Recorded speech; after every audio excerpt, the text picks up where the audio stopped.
வணக்கம். இது தமிழ்லங்கா செய்திகள். முதலில் தலைப்புச் செய்திகள். யாழில் அதிசக்தி வாய்ந்த மின்னொளியால் 400 பேர் பாதிப்பு.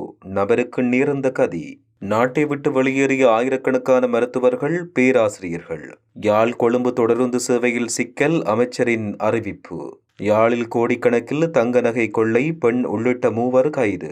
மரண தண்டனை விதிக்கப்பட்ட பூஜித் ஜெயசுந்தர சிறைக்குள் செய்யும் வித்தியாசமான செயல்.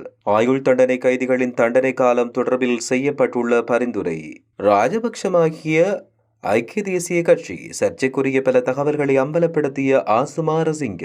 இலங்கையில் பரபரப்பு நிலையில் வங்கிகள், அடுத்தடுத்து சிக்கப்போகும் அதிகாரிகள், ஆதாரங்களுடன் சிஐடி. 50 ஆண்டுகால போலீசியருடையில் மாற்றம். இலங்கை வரலாற்றில் தண்டனை பெறப்போகும் முதலாவது முன்னாள் ஜனாதிபதி ரணிலாம் தப்பிப்பதற்கு பெரும் சதி.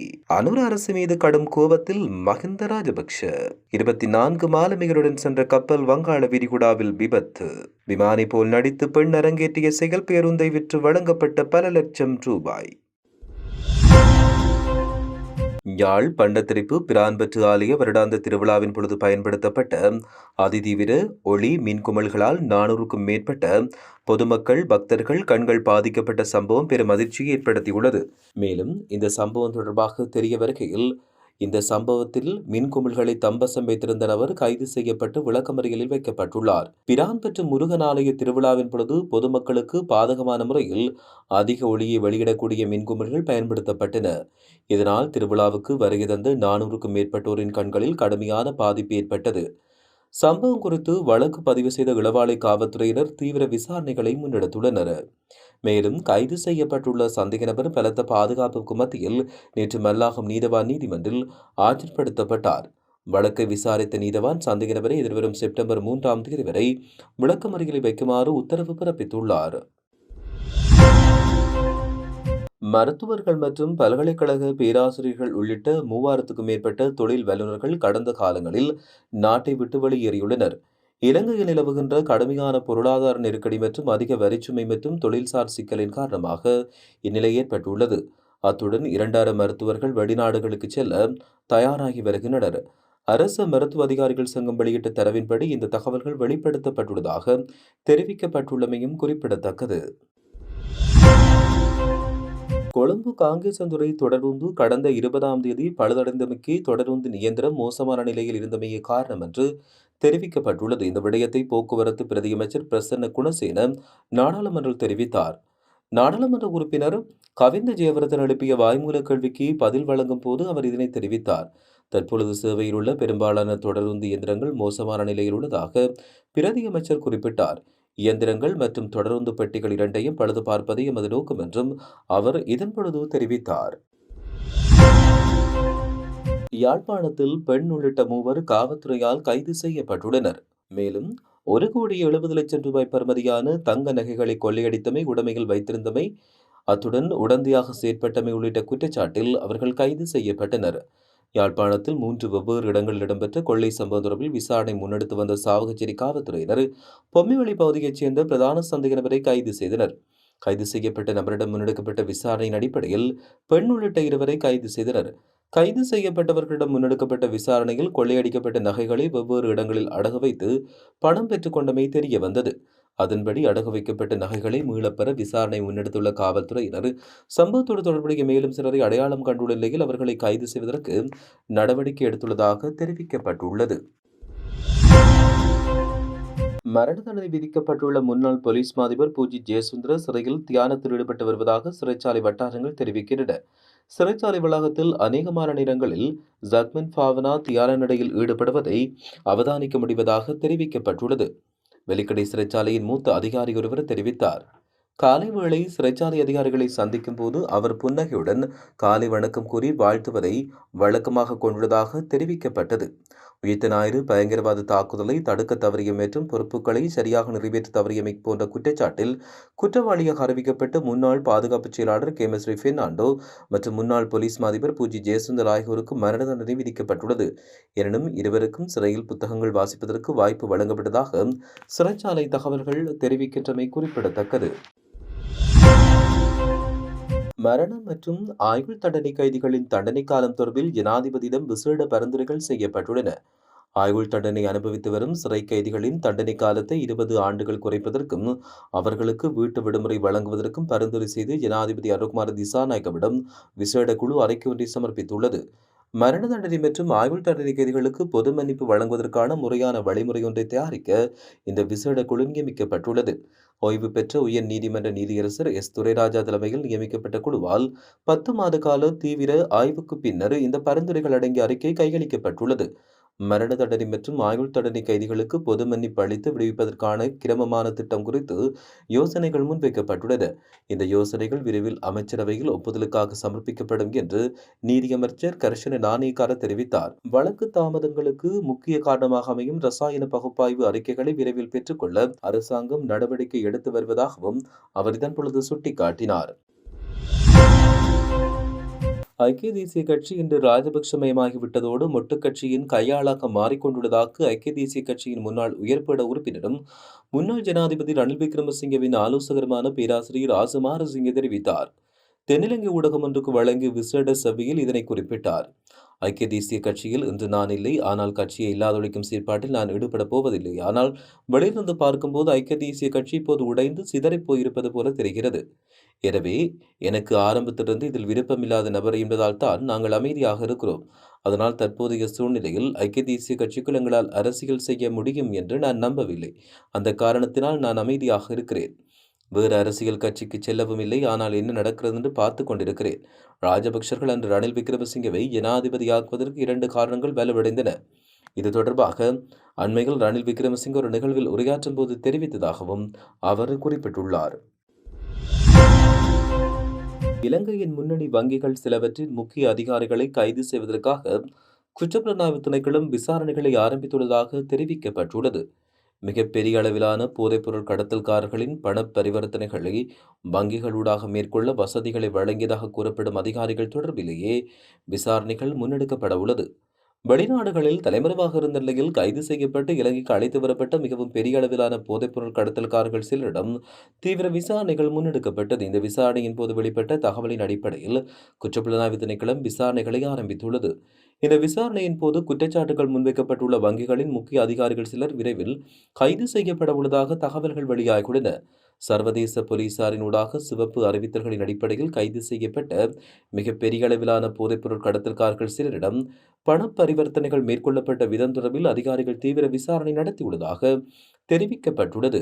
குறித்த போதைப் பொருட்கள் கடத்தல்காரர்கள் பண பரிவர்த்தனைகளை சில வங்கிகளினூடாக மேற்கொள்ள அந்த நிறுவனங்களின் உயரதிகாரிகள் தேவையான வசதிகளை மேற்கொண்டதாகவும் தெரிவிக்கப்பட்டுள்ளது. கடந்த 50 ஆண்டுகளுக்கு மேலாக பயன்பாட்டில் உள்ள போலீசாரின் காக்கி நிற சீருடையில் மாற்றங்களை மேற்கொண்டு புதிய சீருடையை அறிமுகப்படுத்த அரசாங்கம் தீர்மானித்துள்ளது. அதன்படி எதிர்வரும் ஆண்டில் போலீஸ் திணைக்களத்துக்கு புதிய சீருடை வழங்கப்பட உள்ளதாகவும் இதற்கான நிறம் மற்றும் வடிவமைப்பு பணிகள் தற்போது முன்னெடுக்கப்பட்டு வருவதாகவும் தெரிவிக்கப்பட்டுள்ளது. காக்கி நிறத்துக்கு பதிலாக நீல நிற சீருடையை அறிமுகப்படுத்த கவனம் செலுத்தப்பட்டது. எனினும் இலங்கை விமானப்படை ஏற்கனவே நீல நிற சீருடையை பயன்படுத்தி வருவதால் வேறு நிறத்தை தேர்ந்தெடுக்க வேண்டிய நிலை ஏற்பட்டுள்ளது.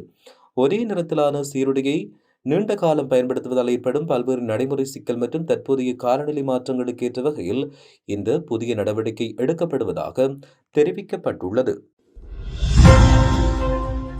நாட்டில் அரசாங்கத்துக்கு எதிராக மேற்கொள்ளப்படும் எதிர்க்கட்சியின் சதிகளின் பின்னணியில் முன்னாள் ஜனாதிபதி ரணில் விக்ரமசிங்கே இருப்பதாக ஜனநாயக தேசிய அமைப்பின் செயலாளர் நிக்லேஷ் குமார் தெரிவித்தார். ஊடகங்களுக்கு தெரிவித்த போது அவர் இந்த விடயத்தை தெரிவித்தார். ரணில் விக்ரமசிங்கே மீது நிதி முறைகேடு தொடர்பான பாரிய குற்றச்சாட்டுகள் இருக்கிறது. நீதிமன்ற விசாரணைகளின் மூலம் இந்த குற்றச்சாட்டுகள் நிரூபிக்கப்பட்டு அவருக்கு தண்டனை வழங்கப்பட்டால் இலங்கை வரலாற்றில் தண்டனை பெற்றுக்கொண்ட முதல் முன்னாள் ஜனாதிபதி ரணில் விக்ரமசிங்கவாக மாறுவார். அந்த தண்டனையிலிருந்து தப்பிப்பதற்கு சஜித் பிரேமதாச, நாமல் ராஜபக்ஷ, சட்டத்தந்திகள் சங்க தலைவர் ஆகியோரை பகடைக்காயாக ரணில் பயன்படுத்தி வருவதாகவும் அவர் குற்றச்சாட்டொன்றை முன்வைத்துள்ளார். 22வது அரசியலமைப்பு திருத்தத்தை மேற்கொண்டு வருவதற்கு முன்னர் அரசாங்கம் மக்களுக்காக செய்ய வேண்டிய பல முக்கிய பணிகள் உள்ளதாக முன்னாள் ஜனாதிபதி மஹிந்த ராஜபக்ஷ தெரிவித்தார். 22வது அரசியலமைப்பு திருத்தம் தொடர்பில் தற்போது அதிகளவில் பேசப்பட்டு வருகிறது. இதுகுறித்து ஊடகவியலாளர்கள் எழுப்பிய கேள்விக்கு பதில் வழங்கும் போது அவர் இதனை குறிப்பிட்டார். நாட்டில் 22வது திருத்தத்தை கொண்டு வருவதை விட அரசாங்கம் மக்களுக்காக செய்ய வேண்டிய பல பணிகள் இருக்கிறது. அவற்றை செய்து முடித்த பின் தேவையான எந்த ஒரு சட்டப்பிரிவையும் கொண்டு வருவதில் பிரச்சனை இல்லை என்று தெரிவித்தார். அரசாங்கம் முன்னுரிமை வழங்க வேண்டிய விடயங்களுக்கு பதிலாக வேறு விடயங்களுக்கு முன்னுரிமை வழங்குகிறதா என ஊடகவியலாளர் கேள்வி எழுப்பினார். அதற்கு பதிலளித்த அவர், அதுதான் எங்களுக்கு இருக்கும் பிரச்சினை. முன்னுரிமை வழங்க வேண்டிய பிரச்சனைகள் குறித்து பேசுவதில்லை, தேவையற்ற விடயங்களை முன்னுரிமைப்படுத்தப்படுகிறது. மேலும் நாட்டின் பொதுமக்கள் தற்போது அரசியலமைப்பு திருத்தத்தை விட முக்கியமான பல பிரச்சனைகளை எதிர்கொண்டு வருகின்றார்கள். மக்களுக்கு இந்த பிரச்சனையை விட வேறு பல பிரச்சனைகள் இருக்கிறது. உணவு, குடிநீர் உள்ளிட்ட அடிப்படை தேவைகளுக்காக சிரமப்படுகிறார்கள். அந்த பிரச்சனைகளை தீர்க்காமல் தேவையற்ற பிரச்சனைக்கு தீர்வு காண முயற்சிப்பது பிரச்சனையாக உள்ளதாகவும் அவர் இதன் பொழுது கருத்து வெளியிட்டுள்ளார். பனாமா கொடியுடன் கூடிய சரக்கு கப்பல் ஒன்று வங்காள விரிகுடாவில் உள்ள ஒடிசா கடலோர பகுதியிலிருந்து சுமார் 240 கடல் மைல் தொலைவில் விபத்துக்குள்ளாகியுள்ளதாக இந்திய ஊடகங்கள் செய்தி வெளியிட்டுள்ளன. MV ஓஷியன் வின்னர் எனப்படும் இந்த கப்பல் கடந்த ஆகஸ்ட் 20ஆம் தேதி இரவு 10:30 மணியளவில் ஒடிசாவின் பாரதீப் துறைமுகத்திலிருந்து புறப்பட்டதோடு அதில் 1700 தொன் இரும்பு தாது கொண்டு செல்லப்பட்டது. கப்பல் விபத்துக்குள்ளான போது அதில் 24 பணியாளர்கள் இருந்ததாகவும் அவர்களில் 20 பேர் சீன குடிமக்கள், 3 மியன்மார் குடிமக்கள் மற்றும் ஒருவர் பங்களாதேஷ் குடிமகன் என்று இந்திய ஊடகங்கள் செய்தி வெளியிட்டுள்ளன. இந்தியாவின் ஸ்ரீ விஜயபுரத்தில் உள்ள கடல்சார் மீட்பு ஒருங்கிணைப்பு மையத்துக்கு ஆகஸ்ட் 23ஆம் தேதி இரவு 11:48 மணியளவில் கப்பலுடனான தொடர்பு துண்டிக்கப்பட்டதாக செய்தி கிடைக்கப்பெற்றது. பின் தேடல் மற்றும் மீட்பு உதவிக்கான கோரிக்கையுடன் எச்சரிக்கை விடுக்கப்பட்டதாக கப்பலை இயக்கும் நிறுவனம் அறிவித்தது. கப்பல் விபத்துக்குள்ளான செய்தி அறிந்தவுடன் இந்திய கடலோர காவல்படை மற்றும் இந்திய கடற்படை இணைந்து கூட்டு மீட்பு நடவடிக்கையை மேற்கொண்டது. அதன்படி தேடல் மற்றும் மீட்பு பணிக்காக 3 கடலோர காவல் படகுகள் அனுப்பி வைக்கப்பட்டுள்ளதாக தெரிவிக்கப்பட்டுள்ளது. விமானி போன்று நடித்து வெளிநாட்டு வேலைவாய்ப்பை பெற்றுத் தருவதாக கூறி பல கோடி ரூபாய் நிதி மோசடி செய்த பெண் ஒருவர் கொழும்பு மோசடி விசாரணை பணியத்தால் கைது செய்யப்பட்டு புதுக்கடை நீதிவான் நீதிமன்றில் முன்னிலைப்படுத்தப்பட்ட பின் விளக்கமறியலில் வைக்கப்பட்டுள்ளார். கைது செய்யப்பட்டவர் அனுராதபுரம் நொச்சியகம பகுதியைச் சேர்ந்த 44 வயதுடைய பெண் என்று தெரிவிக்கப்பட்டுள்ளது. பிரியத்தலை பகுதியைச் சேர்ந்த பேருந்துரிமையாளர் ஒருவர் கடந்த மே மாதம் அளித்த முறைப்பாட்டின் அடிப்படையில் கொழும்பு மோசடி விசாரணை பணியகம் இந்த விசாரணையை தொடங்கியுள்ளது. சந்தேக நபரான பெண் தான் ரத்மலானை விமான நிலையத்தில் விமானியாக பணிபுரிவதாக தெரிவித்தார். தனது உறவினர்கள் வெளிநாடுகளில் பணிபுரிவதாகவும் அதனூடாக வெளிநாட்டு வேலைவாய்ப்புகளை பெற்றுத்தர முடியும் என்று கூறி அவரிடம் பணத்தை பறித்துள்ளார். பேருந்து உரிமையாளர் தன்னுடைய பேருந்தொன்றை விற்று 60 லட்சம் ரூபாய் பணத்தை பெண்ணிடம் வழங்கியுள்ளார். அந்த பணத்தை பெறுவதற்காக சந்தேக நபர் போலியான விமானப்படை சீருடையில் அங்கு வந்திருந்தமை விசாரணையில் தெரிய வந்துள்ளது. பணத்தை பெற்றுக்கொண்ட பின் தான் வெளிநாடு சென்று விட்டதாக கூறி பேருந்து உரிமையாளரை தவிர்த்து வந்ததால் அவர் முறைப்பாடு செய்திருந்தார். இதையடுத்து குருநாகல் பகுதியில் வைத்து சந்தேக நபரான பெண்ணும் அவரின் கணவர் என்று கூறப்படும் நபரும் அண்மையில் கைது செய்யப்பட்டனர். வெளிநாட்டு வேலை வாங்கி தருவதாக கூறி குறித்த பேருந்து உரிமையாளரிடம் பல சந்தர்ப்பங்களில் 1,35,00,000க்கும் அதிகமான பணத்தை அந்த பெண் பெற்று மோசடி செய்து கொண்டுள்ளதாக விசாரணைகளின் மூலம் தெரிவிக்கப்படுகிறது. மேலும் இதற்கு முன்னரும் வெளிநாட்டு வேலைவாய்ப்பை பெற்றுத் தருவதாக கூறி மாத்தறை பகுதியைச் சேர்ந்த பெண் ஒருவரிடமிருந்தும் இவர் 22 லட்சம் ரூபாய் பணத்தை மோசடியாக பெற்றுக்கொண்டமையும் விசாரணைகளில் தெரிய வந்துள்ளது. மேலும் இந்த நிதி மோசடி தொடர்பில் கொள்ளுப்பட்டி உட்பட 15 போலீஸ் நிலையங்களில் முறைப்பாடுகள் பதிவாகியுள்ளதாக போலீசார் தெரிவிக்கின்றனர். வடக்கு மாகாணத்தில் மக்களின் மேல்குடியேற்றம், வாழ்வாதார மேம்பாடு மற்றும் துரித கதையில் முன்னெடுக்கப்பட்டு வரும் சுற்றுலாத்துறை சார்ந்த அபிவிருத்தி திட்டங்களுக்கு ஏதுவாக கண்ணிவெடி அகற்றும் செயற்பாடுகளை மேலும் துரிதப்படுத்த வேண்டும் என வடக்கு மாகாண கௌரவ ஆளுநர் நா. வேதநாயகன் அவர்கள் அறிவுறுத்தினார். Also expecting that the demining will be completed and we have announced that the mine-free country. That's why in the northern province only most of the places affected during the war time, and we expect you all are aware that a very heavy-minded area in the Moamal area. That's one is still the one part of the Moamal already cleared, and the balance part is there. So we have to give the priority also for the resettlement purpose. Resettlement, these areas are private and most of the land, and if mine cleared only, they can come and resettle, or they can do the livelihood activity. So that is the first priority for us. Another thing that you all are aware that now the present government is giving top priority for the tourism development, other infrastructure development in the northern, especially in the northern province as well. And so this the National Mine Action Center is the coordination and monitoring body of the whole national program in Sri Lanka. You see the Muladhir, this is a big